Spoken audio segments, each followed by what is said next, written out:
eerste vername stap, en dis iets wat ek reeds gedoen het, is om jou raam goed skoon te maak met lakverdunner. In Engels is dit lekker thinners. Ek gaan die kleur David gebruik vir my raam. Sien my as net inspirasie en gebruik Tjhoko kleure wat by jou dekorspasie pas. Jou eerste laag is altyd jou fondasielaag, so maak seker dit word mooi en egalig aangewend. Baie belangrik is om altyd tussen verflae te wag voordat jy jou volgende laag aanwend.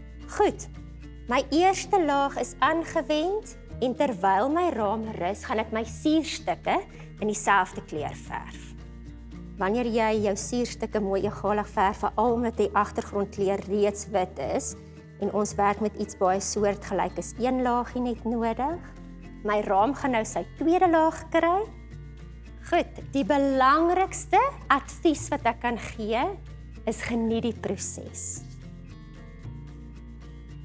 Ek gaan nou my suurstukke met superglue aan die raam plak, maar eers wanneer jou verf droog is.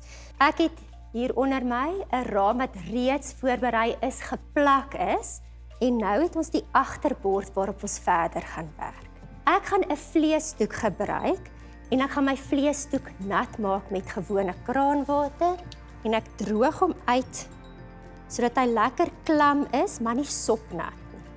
Volgende gaan ek werk met die verfkleure Vinja Stone en Matte Black. Ek sit bietjie Vinja Stone op my lap. Ons gaan 'n wastegniek doen. En wat ek doen, in baie sagte sirkelbewegings verkleur ek nou die kleur op my bordjie. En net om bietjie kontras te skep, gaan ek nou volgende met Matte Black werk. Paar vingers vol verf. Belangrik, werk dit mooi egalig in jou lap in, die verf. So ons wil eintlik net bietjie donkerder skadu skep, vir die rede dat ons stenselwerk in wit gaan gebeur. Volgende, hierdie is ons waterbasis seelaar. Vir vandag gebruik ons dit om ons kopervelle te plak op ons agtergrond. So dit is ons gom medium. Ek neem 'n kopervelletjie, ek plaas dit op my oppervlak waar ek die glaze aangewend het. Gebruik my hand. Ek druk hom vas en los hom net 'n paar sekondes dat hy net lekker vasplak voordat ek hom met 'n skoon verfkwas gaan wegvee. Vir my laaste stap gaan ek nou 'n stenselpatroon aanwend met Tjhoko se Stencil of Paris paste. Dis 'n pasta wat jou stenselwerk relief gee en mooi egalig smeer ek bo oor my stensel.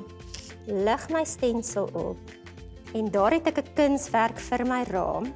Ek gaan hierdie rame gebruik in 'n badkamer, dit mooi stileer en dan gaan ek jou wys. Sien julle volgende keer vir meer inspirasie.